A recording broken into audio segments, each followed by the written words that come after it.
Hello, everyone. My name is Thomas Gray, and I'm here to talk to you about the 2009 tsunami that impacted American Samoa.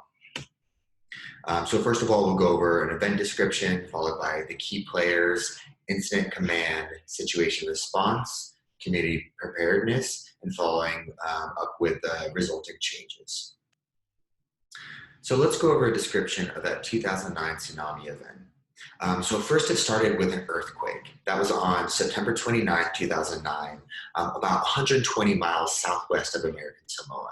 This actually happened with two earthquakes, very, very close, spaced apart, called a doublet, resulting in a magnitude 8 and 8.1 earthquakes almost happening simultaneously. So these earthquakes created a tsunami event.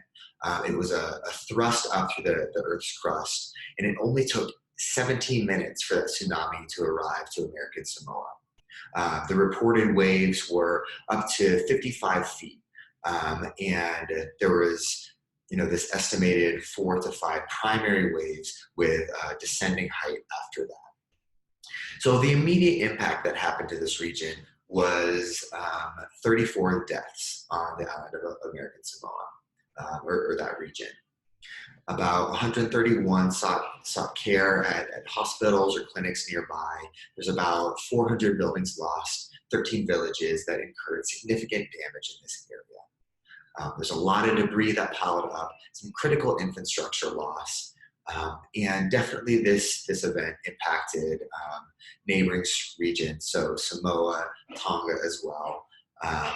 Basically 192 deaths were found in this region altogether. President Obama made a federal major disaster declaration on the same day that this event occurred. So in this picture, you can see the tsunami event in action. Actually, tsunamis tend to move in a singular sort of direction. So you can see the epicenter here, and it traveling really directly towards that American Samoa area, even though it did impact Samoa and Tonga on the other side too.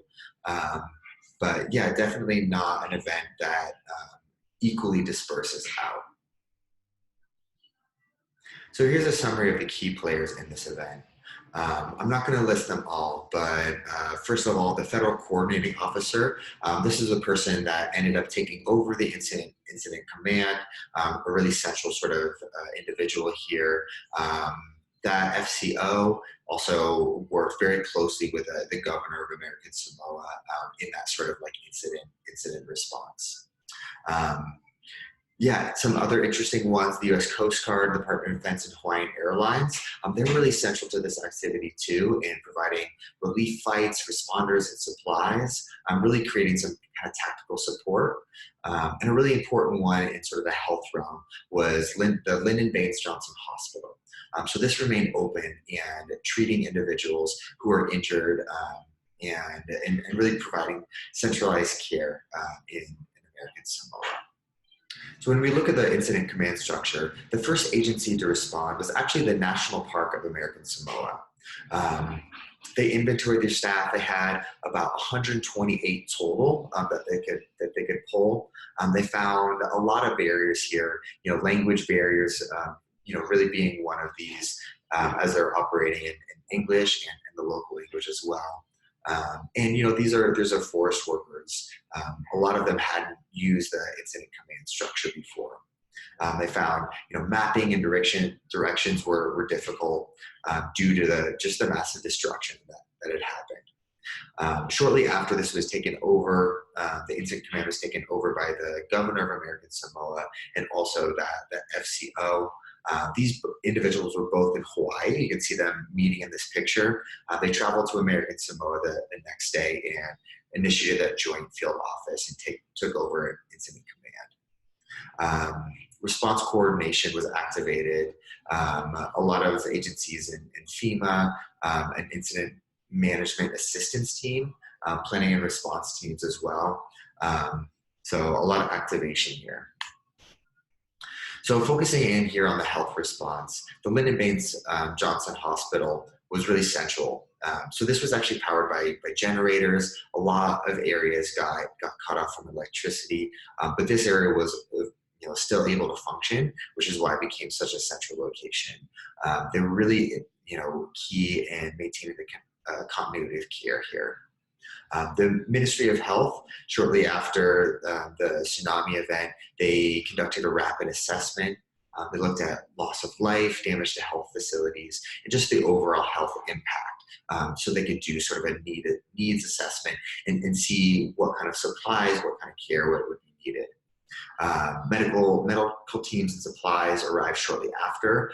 They're actually on the island within 48 hours of that tsunami event, providing services and giving out different relief. A community assessment was conducted following this. So the American Samoa Department of Health requested assistance, and it was given by the U.S. Public Health Services, the CDC, and they helped assess and provide health needs. An official community health assessment was created called CASPER, Community Assessment for Public Health Emergency Response. They found that the most present medical issues were respiratory conditions, stress or sleep disturbances, and stomach ache and diarrhea. So this assessment was done about 5 days into the event. So it's not those original sort of like impact injuries, but more a little bit more of those sort of extended needs that you're seeing. And similarly, the greatest needs that they logged were the need for just basic things like electricity, water, and financial help. Looking at an evaluation preparedness.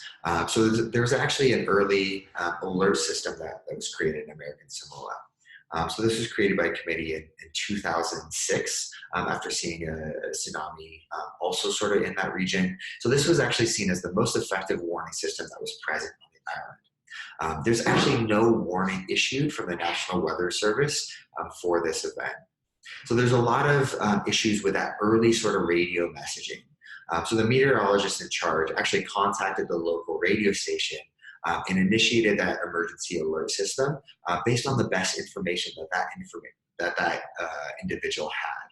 So there was this mixed message because there was not this National Weather Service warning as well. And actually on that radio, although there's no verified reports of this, it was thought that the actual last message before the station lost power was saying there's no official tsunami warning. So that was definitely an issue because a tsunami was definitely coming. Although they just couldn't provide that clarification saying that an official warning hadn't been given, though it was expected for a tsunami to arrive. So really dangerous sort of mixed messaging there. Looking at ICS system knowledge, one really big issue was that after that National Park of American Samoa, after they initiated that ICS, even though that they did that, they actually only had 1 day of training, which really shows some knowledge gaps. Looking at tsunami education, one really interesting thing to note is that outreach had actually been conducted in the month earlier. So September is actually National Preparedness Month, and in that year, they had focused on tsunami awareness. And so all these campaigns had actually happened very, very shortly before the tsunami happened, which was very fortunate.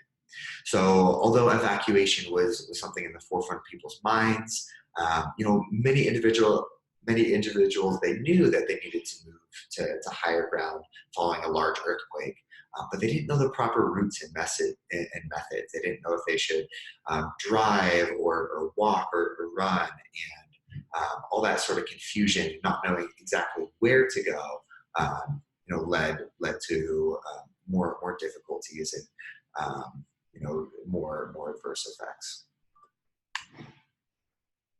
I do want to spotlight this one really interesting piece of community preparedness. So a mayor in one of the small areas of American Samoa, you can see him here, he has his bullhorn, but he, after earthquake happened, he ran out and was notifying all the different villagers with his bullhorn. And even though 80% of that village was actually destroyed, there was no serious injuries that actually took place in his village.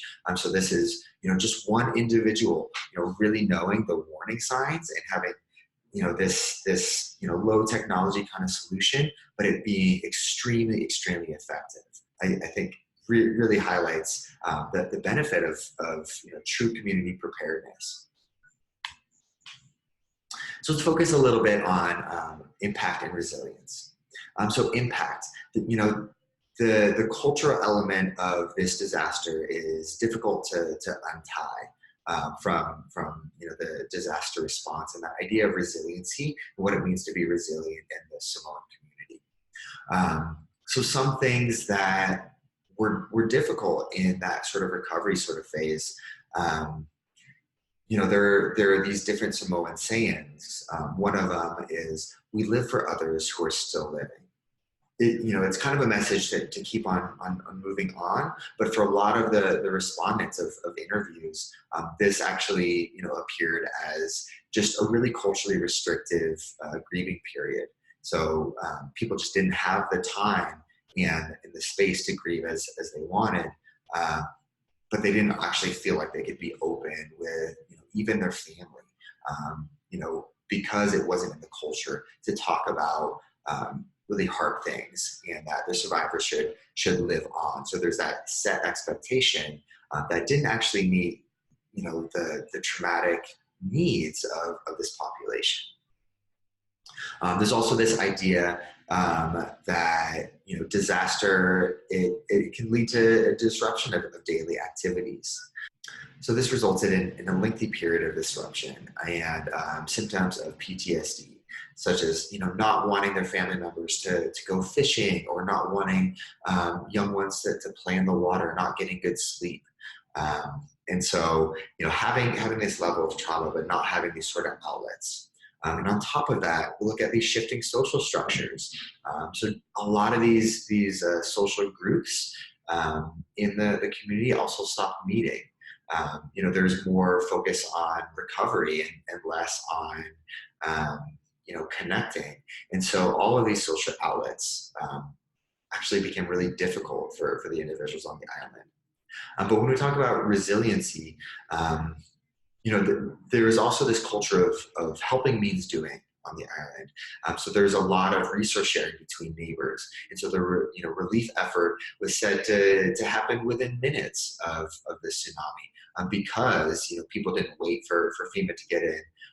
They were responding to their neighbors. They were helping each other out, which is truly one of these pieces of community resilience. There were these organizations that formed too, such as the American Samoa Voluntary Organizations Active in Disaster. It's kind of a mouthful there. But what they did is they ended up creating culturally competent counseling strategies. So they looked at,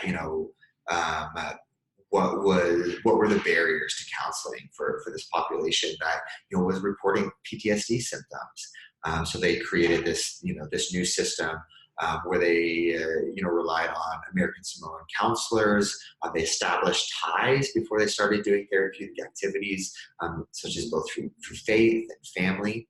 And there was a blending of counseling with giving supplies and also traditional health actions. So let's look at some of the post-event changes that happened. So a tsunami advisory committee was established following the 2009 event. So this was a multi-agency task from the American Samoan government, and actually was a lot of the core activities that took place following the tsunami. So this addressed top findings and recommendations after that 2009 event. The health, a big one was supporting integrated mental health. Another big thing that came out of that advisory committee was just that need for role clarification. So there was a lot that was done with those sort of command systems of who should be issuing the warnings, who should be taking responsibility for a lot of these sort of actions. Tremendous efforts were done with outreach, education, and training by various organizations, both that were on the island and also, various government organizations. There's the installation of tsunami warning sirens now, so they're going to actually be, this auditory sort of message, so that more people can be heard. Kind of plays back into that idea of that heroic mayor for the village, that being an extremely vital kind of solution. And in 2012, American Samoa was actually given this prestigious recognition of the Tsunami Ready recognition. So this was given by the National Tsunami Hazard Mitigation Program, basically, showing all the steps that they had taken and being better prepared for a tsunami in the event that it occurs again. Here are my references. I hope you've enjoyed. Thank you.